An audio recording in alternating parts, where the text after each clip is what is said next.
Hello जी, अस्सलाम वालेकुम। Welcome करती हूँ आपको अपने यूट्यूब चैनल में। कैसे हैं आप सब? उम्मीद करती हूँ सब ठीक ठाक होंगे। अल्लाह पाक सबको अपनी हिफ्ज़-ओ ईमान में रखे, आमीन सुम्मा आमीन। तो यहाँ पे सुबह का टाइम है, मैं नाश्ता बनाने लगी थी। तो आज मैंने साहिवाल जाना था बेटे की फ़ीस जमा करवाने यूनिवर्सिटी की, तो इसलिए मैंने सोचा कि मैं सालन भी बना देती हूँ ताकि वो दोपहर में बच्चों के काम आ जाएगा। तो ये मैं सबसे पहले सालन बनाने लगी थी, तो उसके बाद फिर मैं इनको नाश्ता बना के दूँगी। मैंने सोचा पहले सालन बना लेती हूँ। बच्चों के रेडी होते होते मैंने कहा मैं यहाँ पे सालन बना लेती हूँ ताकि वो दोपहर में भी आके खा लेंगे और अभी भी नाश्ता करके चले जाएंगे। तो मैंने इधर कद्दू दाल बनी रख दी थी, तो मैंने इसलिए जब उधर जाना था साहिवाल तो इतना सा टाइम तो वहाँ पे लग ही जाता है, और अगर हम लोग अम्मी लोगों की तरफ गए तो फिर थोड़ा सा ज़्यादा टाइम भी लग सकता है। तो इसलिए यहाँ पे मैंने बच्चों को स्कूल भेज दिया था नाश्ता करवा के, तो फिर मैं भी साथ साथ रेडी हो गई थी क्योंकि वो जल्दी जल्दी से बंदा जाए अपना काम ख़त्म करके तो फिर जल्दी वापस आने वाला बनता है। तो इसलिए यहाँ पे मैं रेडी हो गई थी यूनिवर्सिटी जाने के लिए। जिसमें हमने एडमिशन करवाया था वहाँ पे वो लोग बुला रहे थे कि आप लोग इनकी जो है सेमेस्टर फ़ी वो भी पे करें। तो वो उस यूनिवर्सिटी के जो थे वो कुछ व्यूज़ अच्छे नहीं आ रहे थे, तो मैंने कहा कि अभी ठीक है, अभी जान छुड़ा लेते हैं क्योंकि अभी तो सिर्फ एडमिशन फ़ीस ही भरी थी, सेमेस्टर फ़ीस नहीं अभी दी थी। तो वहाँ से अगर वो रिफ़ंड होगी ठीक है, तो नहीं तो फिर हम किसी और यूनिवर्सिटी का देख लेते हैं। जो मैंने आपसे अपने व्लॉग में शेयर की थी पहले वाली, उसमें ही हम लोगों ने करवाना था रिफ़ा में। अब जिस यूनिवर्सिटी में से हमने एडमिशन कैंसिल करवाना था तो वहाँ पे हम लोगों ने पहले इसलिए इसका करवा दिया था क्योंकि वो शहर के अंदर थी। तो हम लोगों ने कहा कि आना जाना जो है वो इजी हो जाएगा, क्योंकि ज़ाहिर सी बात है जो डेली का काम होता है उसमें बंदा इतना तो देखता है कि कैसे बच्चा जो है वो इजी आ जा सकता है। क्योंकि अगर उसको आने जाने में मसला होगा तो वो पढ़ेगा क्या, तो वो एक या 2 दिन में फड अप हो जाएगा। तो इसलिए हम लोगों ने ये डिसाइड किया था कि हम लोग उस यूनिवर्सिटी में इसका एडमिशन करवा देते हैं। तो लेकिन जब उसके व्यूज़ अच्छे नहीं आ रहे थे तो अब हम लोगों ने फ़ैसला किया कि नहीं, अभी तो ये लोग फ़ीस के लिए बुला रहे हैं ना, तो अगर हम लोगों ने फिर इसकी वो फ़ीस भी पे कर दी तो फिर मुश्किल हो जाएगा। तो अब हम क्यों ना इसकी यूनिवर्सिटी चेंज कर देते हैं। अब हम इसका एडमिशन जो है वो रिफ़ा में करवाने जा रहे थे। वो भी मैंने आप लोगों से शेयर की थी कि हम सबसे पहले उधर ही विज़िट करने गए थे। तो वो बड़ी ही अच्छी और टॉप क्लास यूनिवर्सिटी थी, लेकिन सिर्फ ये था कि वो शहर से बाहर वाली साइड पे थी, तो इसलिए हम लोगों ने उस दिन रिफ़ा यूनिवर्सिटी में हम लोगों ने पहले इसलिए नहीं एडमिशन करवाया था क्योंकि वो सिटी के बिल्कुल बाहर वाली साइड पे थी, तो इसलिए आने जाने में थोड़ा मसला था, उनकी खुद की कन्विंस नहीं थी। तो इस वजह से हम लोगों ने उस दिन ये इरादा जो था वो कैंसिल किया। लेकिन अब जो है अब इंशाल्लाह उसी में ही करवाना है। तो ये मैं बेटे के डॉक्यूमेंट्स पूरे कर रही थी यहाँ पे लेके जाने के लिए। डॉक्यूमेंट्स मैंने पूरे कर लिए थे, कुछ की फ़ोटोकॉपी करवाने वाली थी तो वो मैंने कहा जाते जाते करवा लेते हैं। तो यहाँ पे हम लोग यूनिवर्सिटी पहुँच गए थे क्योंकि इंशाल्लाह आज हम लोगों ने एडमिशन करवा के ही आना था। उस दिन तो हम लोगों ने यूनिवर्सिटी विज़िट की थी तो फिर हम लोगों ने एडमिशन भी करवा दिया। बस वो जल्दी का काम फिर जल्दी का ही होता है। तो बाद में पता चला कि इस यूनिवर्सिटी के ना व्यूज़ नहीं अच्छे। तो ये है कि बच्चों को इदारा तो खुद से सिलेक्ट करके देना होता है, अब उन्हें तो पता नहीं होता।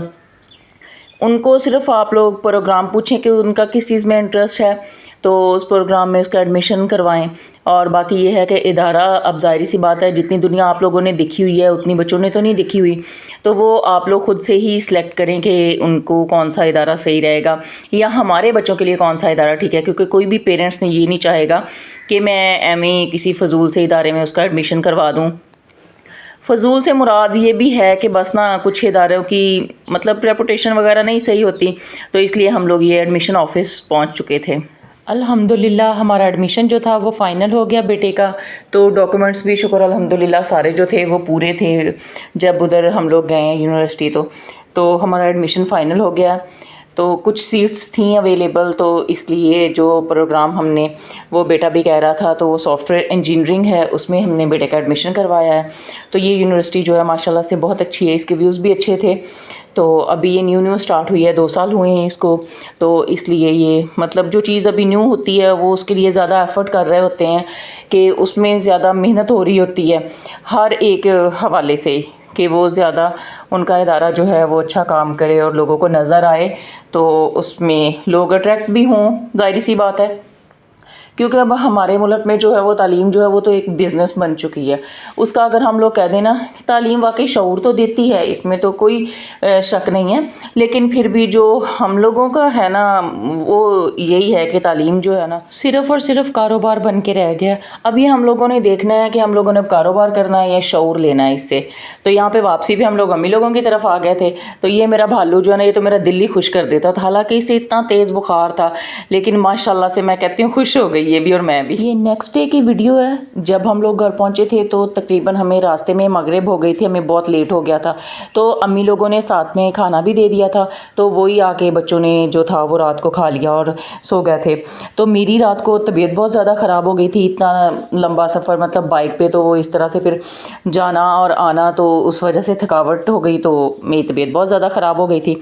तो सुबह मैंने नाश्ता जो था वो ऐसे मेरे से बना ही नहीं, मैंने कुछ नहीं बनाया। तो बच्चों ने बाज़ार से नान और चने मंगवा लिए, तो फिर उनसे नाश्ता करके तो वो स्कूल चले गए थे। तो जो अब अम्मी लोगों के घर ये बनाए हुए थे भाभी ने कटलेट्स, तो फिर वो मुझे कहती कि ये मसाला जो है ना वो मैं आपको बना के साथ दे देती हूँ। मैंने कहा नहीं, अभी बहुत लेट हो गया, आप ऐसे करो, आप ये मसाला मुझे डिब्बे में डाल दो, मैं खुद घर जाके बना लूँगी। तो फिर अब ये दोपहर का टाइम था, तो मैंने कहा चलें, बच्चों ने जब तक स्कूल से आना है तो मैं खुद उनके लिए कुछ बना देती हूँ। तो फिर मैंने वही मसाला निकाला, तो उसमें मैंने थोड़ा सा कॉर्नफ्लोर और बेसन मैंने शामिल करके ना थोड़ा सा, तो फिर मैं उससे मैंने टिक्कियाँ बनानी शुरू कर दी। और वो इतनी ज़बरदस्त और इतनी मज़े की बनी थी ना कि मैं कहती हूँ बच्चों ने भी कहा मम्मा वाह ये क्या बना दिया आपने। मतलब थोड़ा सा उसको मैंने चेंज किया, ज़रा सा उसमें कॉर्नफ्लोर डाला और थोड़े से मसाले और डाले और मैंने थोड़ा सा बेसन डाला। तो ये बड़ी मज़े की टिक्कियाँ जो थी ये उससे फ्राई हो गई। तो मुझे पूछ रहे थे मम्मा इसकी आपने कोटिंग कैसे की है, ये बड़ी क्रिस्पी सी हैं, बड़ी अच्छी लग रही हैं, बड़ी मज़े की हैं ये। तो फिर मैंने कहा मैंने इसकी कोटिंग नहीं की किसी चीज़ से भी, क्योंकि मुझे जल्दी थी। मैंने कहा था कुछ इस तरह का कर दूँ जो जल्दी जल्दी से बन जाए, तो इसलिए मैंने सिर्फ उसमें मैंने जो था वो कॉर्नफ्लोर और मैंने थोड़ा सा बेसन शामिल कर दिया कि आलू जो है वो ऐसे बिखरे ना इसमें कढ़ाई में।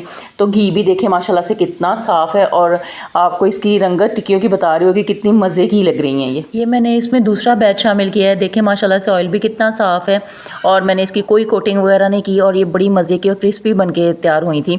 तो आप लोग भी इस तरह से ज़रूर ट्राई कीजिएगा। जैसे मर्ज़ी आप जो मर्ज़ी उसमें सब्ज़ी डाल लें, आलू मैश किए वो डाल लें, और उसके अंदर कॉर्नफ्लोर और बेसन थोड़ा सा डाल लें, 3-4 चम्मच कॉर्नफ्लोर के और 3-4 चम्मच ही बेसन के।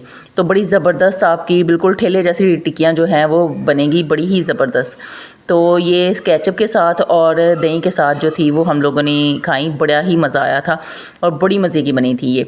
तो उम्मीद है आपको आज का व्लॉग पसंद आया होगा। सब्सक्राइब कर दीजिए मेरे चैनल को, लाइक और शेयर ज़रूर कीजिए। अल्लाह हाफ़िज़।